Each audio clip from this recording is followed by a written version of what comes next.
Now, social media advertising is great when you know what you're doing. And for a lot of people, when they don't know what they're doing, they end up spending a lot of money in the wrong direction, doing the wrong things. And I know this because I've been there myself. I used to advertise before where I would boost my posts.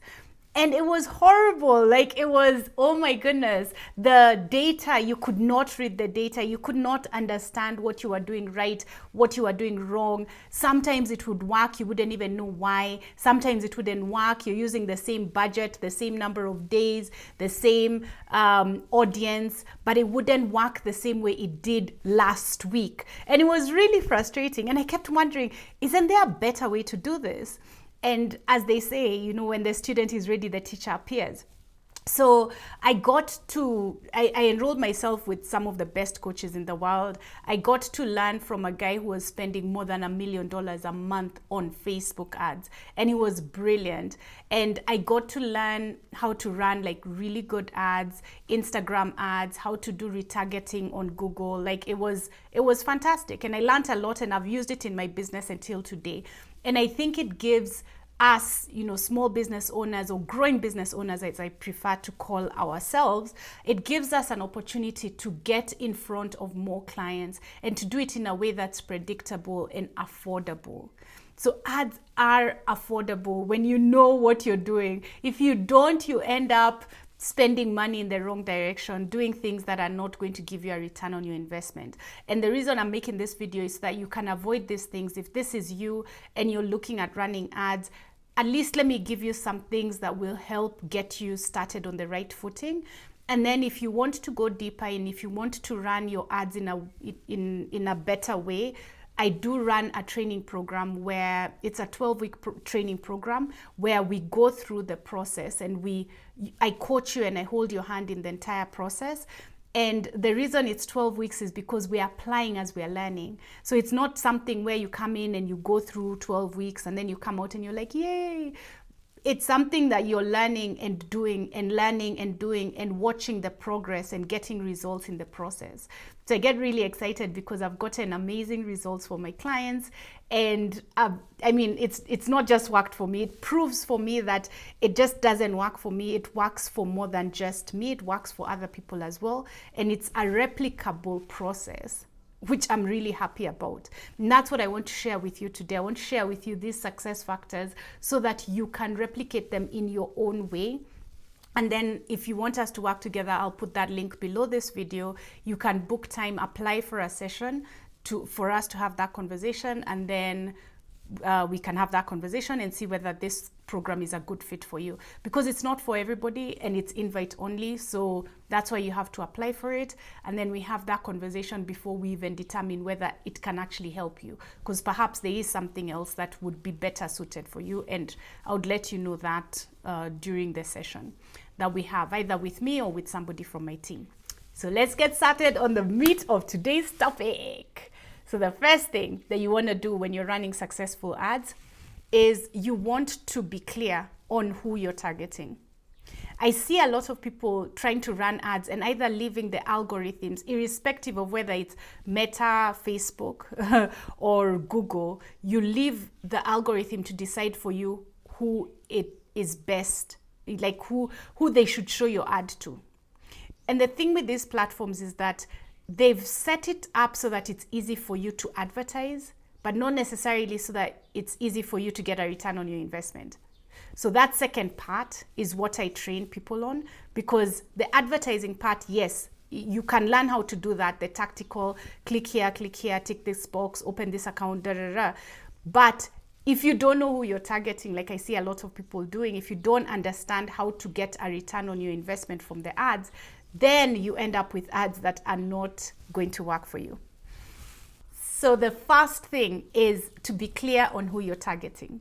If you're not clear on who you're targeting, then what's going to happen is you're going to either leave it to the algorithm to decide for you, or you're going to be like some of those people I see who, throw spaghetti on the wall and see what sticks. They target everybody because somewhere in there must be somebody who wants to buy from them. But you know that saying about the man who chases two rabbits catches none? So if you're trying to target everybody, if you're not clear, if you're trying to target people between the age of 18 and 65, like you're not clear on who it is that you really want to sell to. You're trying to sell to everybody. And you can imagine like how you'd talk to an 18-year-old and how you'd talk to a 60-year-old are very different. The kind of page that an 18-year-old would appreciate versus the one a 60-year-old or a 40-year-old would appreciate, the kind of product, the kind of service, like everything depends on who you're targeting. And when you try to spread yourself thin, then you end up missing the mark on everyone. Like everybody looks at it and doesn't think it's for me. But a lot of the times, like if you look at the most successful YouTube channels, if you look at the most successful training programs, they are clearly targeting a particular person. Like this video is targeting people who run ads. You know, I'm not talking about telling you about factors of you know why if you've never run ads, or if you're not interested in running ads, let me convince you that you need to run ads, and then let me show you how to run ads, and then let me like deal with the objections and all that stuff. I'm like, no.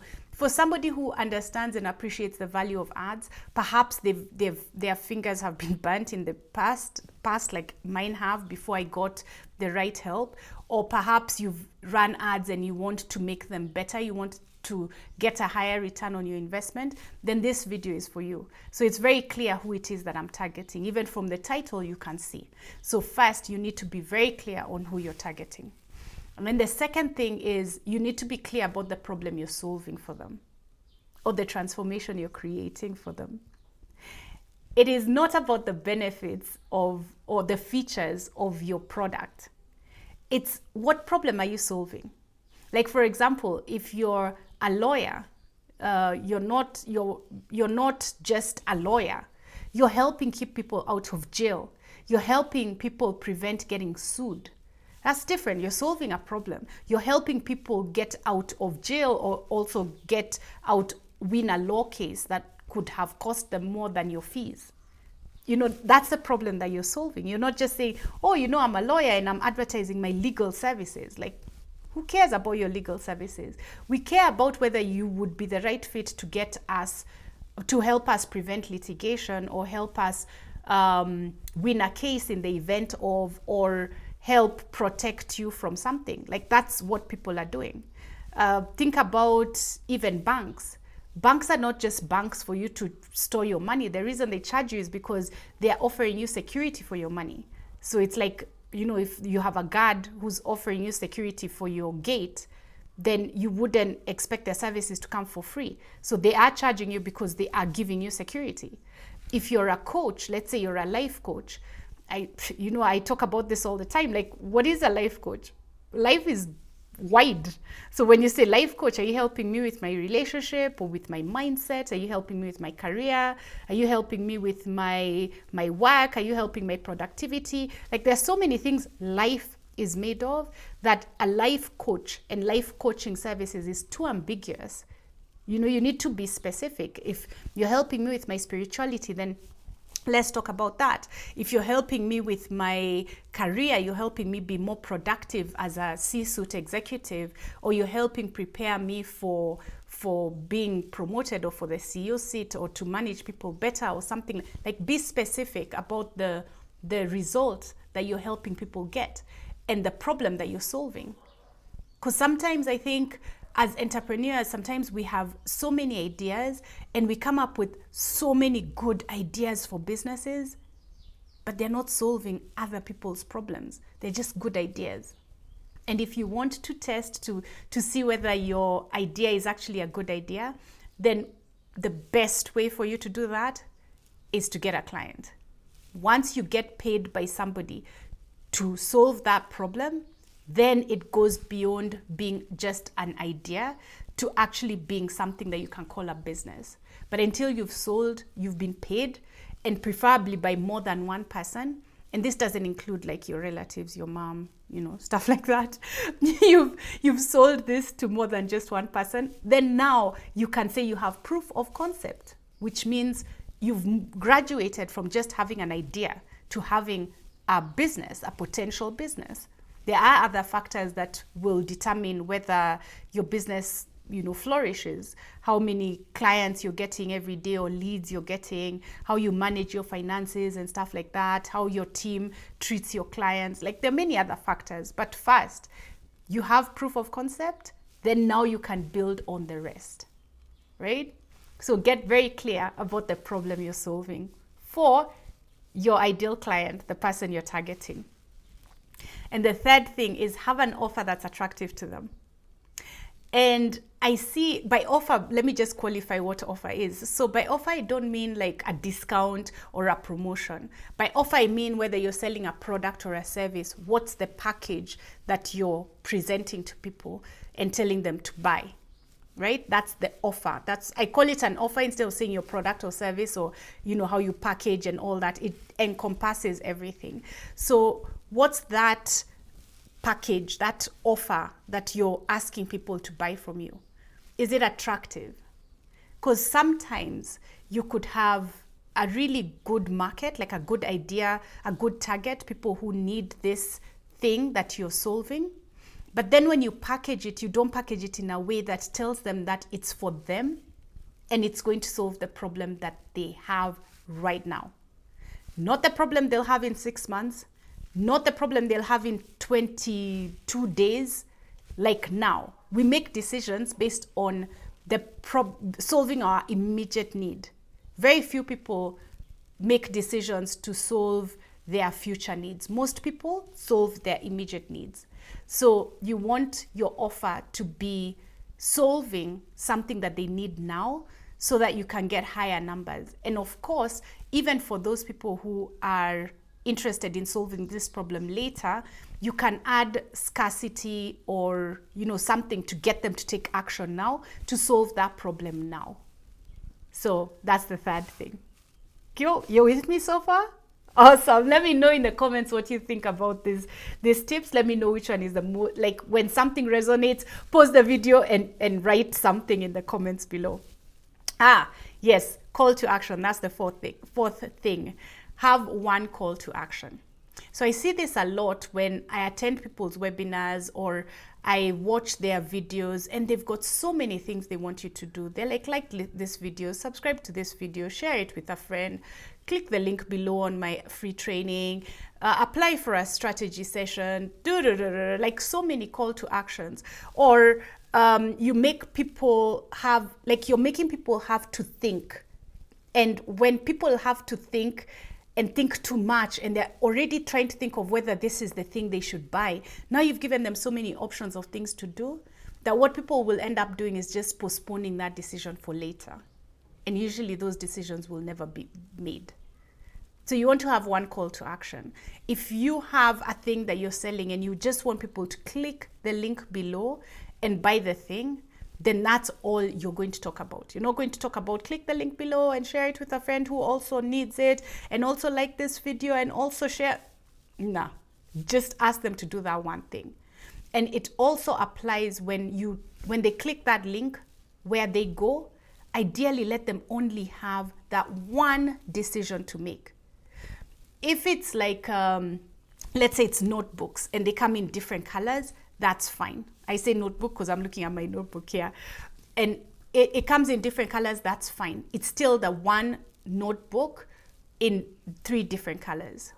But if they click a link and now you have notebooks, and then you have microphones, and then you have cameras, and then you have batteries, and then you have cups, and then you have shoes, and then you have books, and then you have paintings, like that's too many things for them to do and too many decisions for them to make.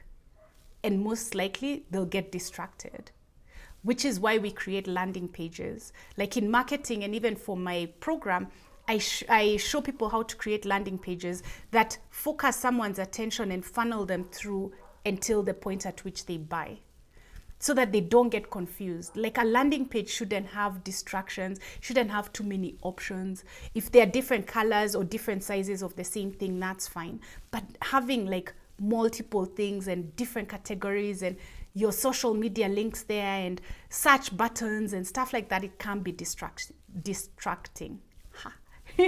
So have one call to action. Make sense? Cool. All right. Another thing is speak in a way that resonates to who you're targeting. Remember me telling you that you have to be clear, because the way you're going to talk to an 18-year-old is different from how you talk to a 40, 50, 60-year-old, right? Now, I remember like when I started marketing and having worked in corporate for many years, is we were taught to be very professional in our language, like be almost robotic, right?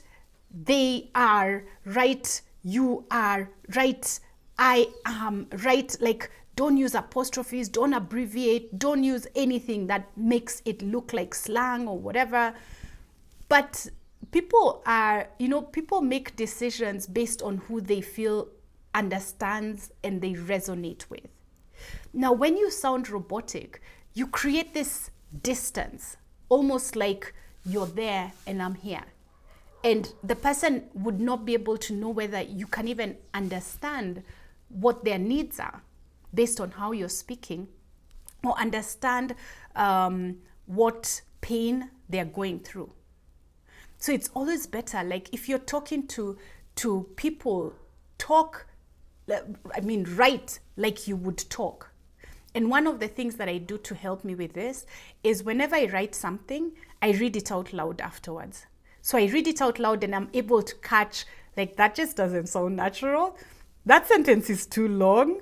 That sounds too robotic. Oh goodness, who is that?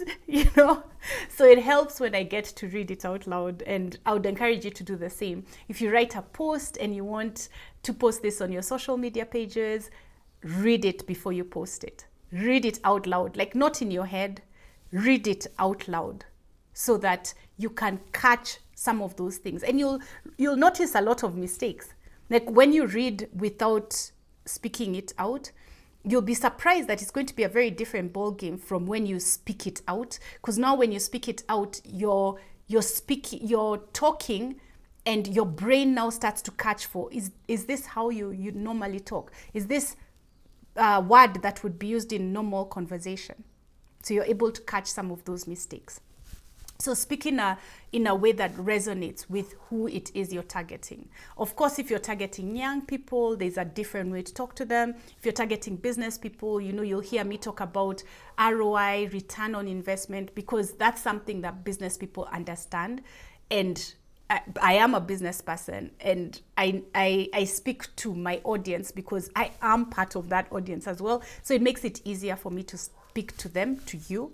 And I do it in a way that resonates. And even when I write down things, like case in point, actually, right here, number 2, get clear about the problem you're solving.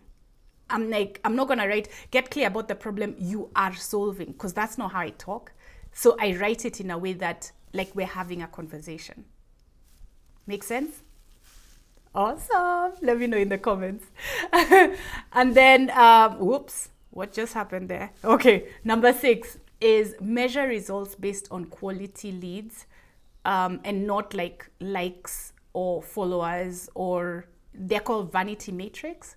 So measure based on like what the quality of people who are engaging with your post, or the number of sales that you're making from that ad, as opposed to measuring based on engagement. And that's why, like, when you boost your posts, you can't really measure for a number of things. Like this is not just the only measurement. There are so many things that you can measure for that can be able to help you even troubleshoot if your ad is not working, if it's not resonating. Like, you can see it in the numbers. When you boost your post, all you can see is engagement, likes, new followers, and yes, on your back end, you can see how many people bought.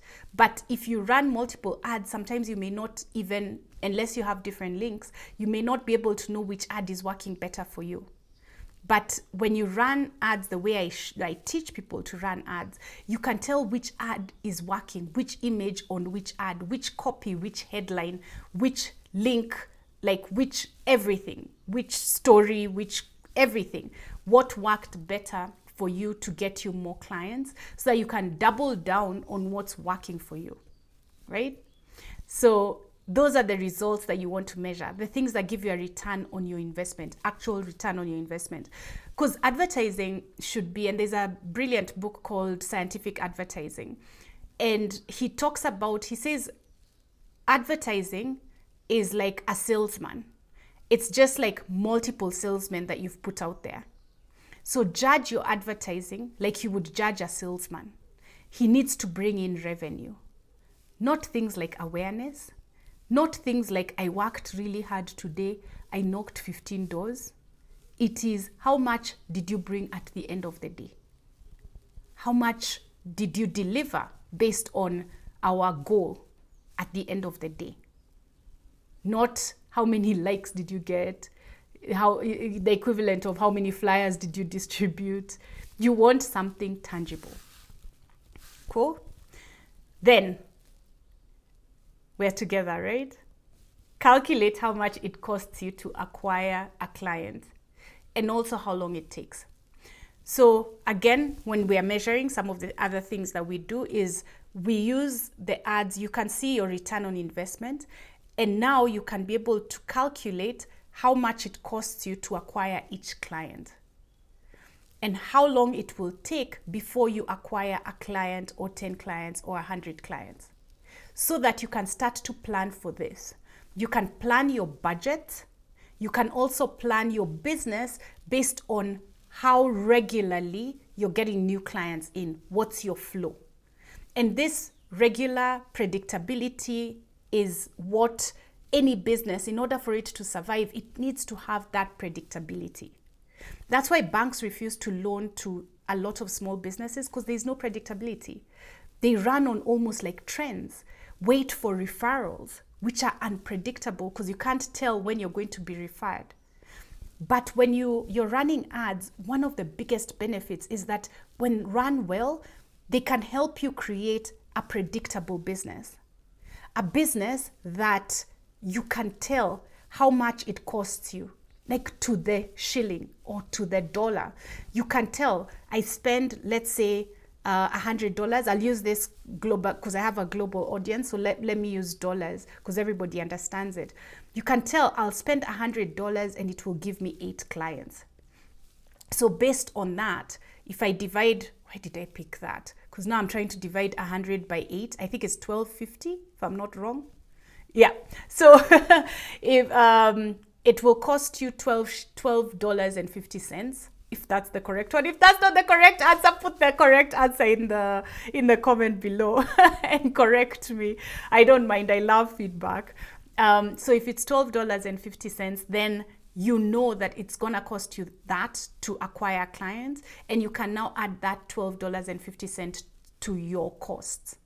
So it becomes very clear, like your production costs maybe were X amount, and then you add your marketing costs, your client acquisition costs, which are $12.50. Then now you can add your margin and you'll have a profitable business, right? And then now from there you can say, it takes me, let's say 30 days to make 100 sales. So based on that, I can project and manage my let's say raw materials, whatever it is that you need, or manage your time or how many people you need to support you to deliver and serve those 100 people. So now you can start to plan better for your business, right? So that's another thing. You want to calculate that because you want to add these costs and not have to run a business and it costs you for every client you acquire because you hadn't calculated your marketing costs. So you just assumed, and then you end up going into the negative without knowing. So you're for every client, they're just taking you further down into bankruptcy. So you don't want to pump ads and get a lot of clients and then your business is not profitable, or you're making such thin margins that it's not worth it. Like one of my clients, actually, when she came to me, she said that she used to run ads, but then she was wondering, she'd make money, but she wasn't making money. Like at the end of the month, she didn't have excess. But we realized that she didn't even know her client acquisition costs. And then another thing we also realized, which we cover in the program, is her pricing didn't factor in all her costs. So certain things, because she had equipment, she hadn't amortized the cost of that equipment for each client, because each client has to pay for that equipment. She also hadn't calculated, I mentioned her marketing costs, her insurance on that equipment. So she would run ads, make money, and then somewhere 4 months down the road should be hit by, now she needs to pay her insurance. And now all the money she thought she had made, she now uses it to pay insurance or uses it to pay other expenses. So we discovered that for her, and we now created there's a model that we use, and now she was able to see that she was actually in the negative. So with every sale, she was making a loss. Imagine that. And she had been running this business for a while. So you want to make sure that your business is actually profitable before you turn on ads, or at least even when you're turning on the ads in the beginning, so that you're not going at a loss and just paying to make yourself bankrupt. And then number 8. Whoops. Number 8 is look at your data daily so that you can use that feedback to improve. Iterate is just consistent improvement. And I believe in iteration, whether of yourself, I do this all the time. I read a lot of books. I sign up for programs. I'm always learning new things and getting mentors and coaches and hanging out with the right people, because I believe that I can only get to where I am by consistent improvement, everyday improvement. Because the person who I am today is based on the knowledge and everything from the past. So the person I'm trying to get to is not there yet. This person that I am doesn't have all the knowledge to get me to that point. So I have to continuously keep acquiring this knowledge in order for me to get to that place that I want to go. Bit of a segue talking about iteration, but I know you're a business person, so I just want to tell you, there's more than just the making money and the running ads and the marketing and the tactical. There's also this other side, which is the mindset side, which is the growth side, which is transforming you so that as your business grows, you're also growing, because your business is a reflection of you. So if your business is growing, you're getting all these clients, you're serving them and everything, but you're not growing as a person, then what will happen is later on you'll start to sabotage yourself. Or later on you'll start to, because now you've grown too fast. And we've seen this in companies that grow too fast and they were not ready. So now you grow too fast, and the next thing you end up either pissing off people, getting a bad reputation, not being able to serve them, running out of stock, having to reduce quantity or quality to meet demand, all these things, because you didn't transform yourself into that leader, that successful leader who can now look and start to project and start to say, based on this, because now you become a different person, you start to think differently. So you're based on this, I can see where there are going to be problems in the future, which is one of the things that I had once from this guy. How do I forget his name? He calls it iceberg spotting. And he says that iceberg spotting is like the Titanic, where they would look out to make sure that there were no icebergs for them to hit. Back in the day, there was no equipment for them to see the icebergs, for them to detect the icebergs beyond people, spotters. They used to be called spotters. And that was one of the things that happened for the Titanic. The spotters saw the iceberg too late. So you want to, in your business, be able to spot those icebergs from a distance so that you can mitigate them. And, because some of these icebergs, just like the Titanic, they can end up crashing your ship.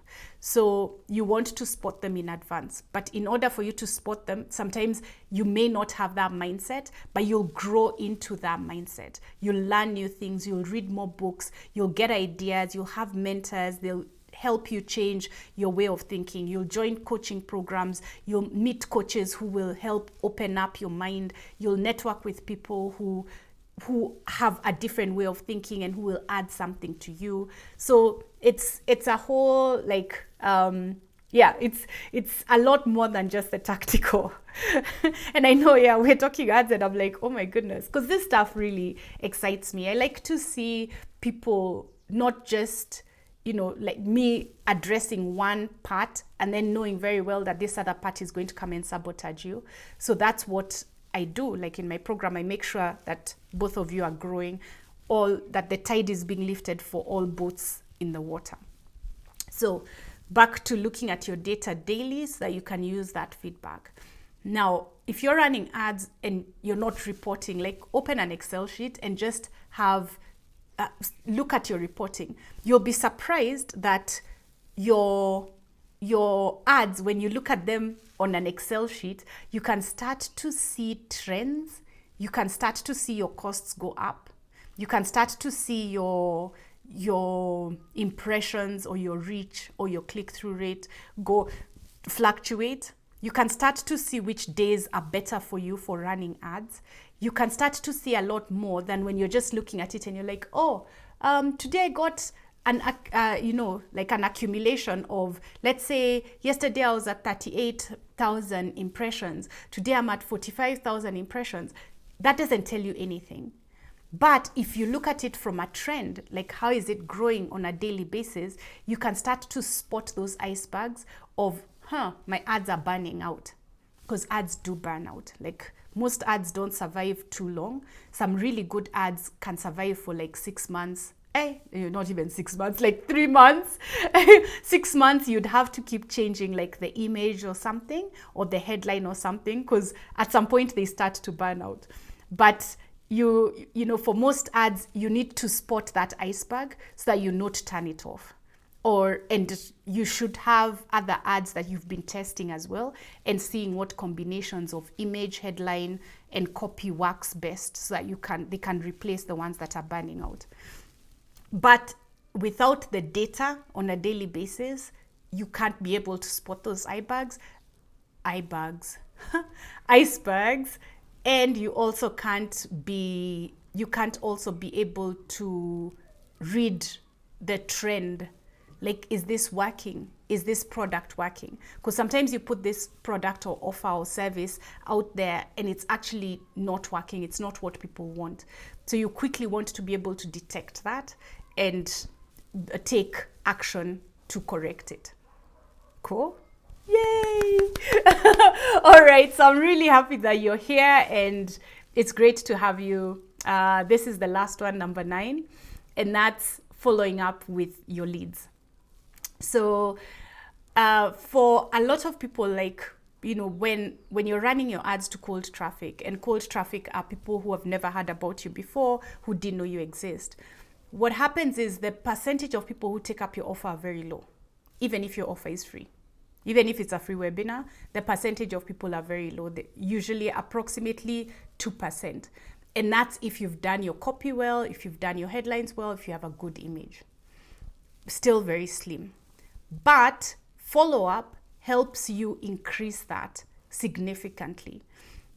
Because if for a lot of people, they have to see you continuously. That's why even running your ads, like somebody may click the ad the second or third or seventh time after they've been shown the same ad over and over again. Because follow-up, the money is in the follow-up. And I think there's even a book or something around that. Like, following up is super powerful to help you convert your leads and help you not leave money on the table. So having a system that enables you to do that automatically, capture the leads, and then enables you to follow up on the leads depending on the action that they take or don't take, is something that we do in my program. So I show you how to build that funnel so that when somebody takes an action or doesn't take an action, you follow up with them differently and they get different messages. So this one who, let's say, didn't watch the webinar, gets a message telling them, hey, you can watch the next one. It's coming up on this day. Here is the link. This one who watched the webinar but didn't watch it till the end gets a separate message of, hey, you missed the best part. Here is a link to either that specific part or for them to watch it again.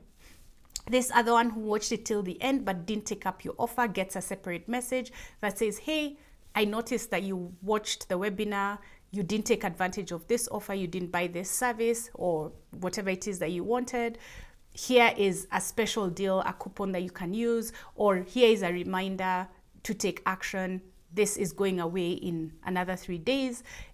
or the price is increasing in another 3 days, or whatever it is, the real thing as to why they should take action now, of course, without lying about it.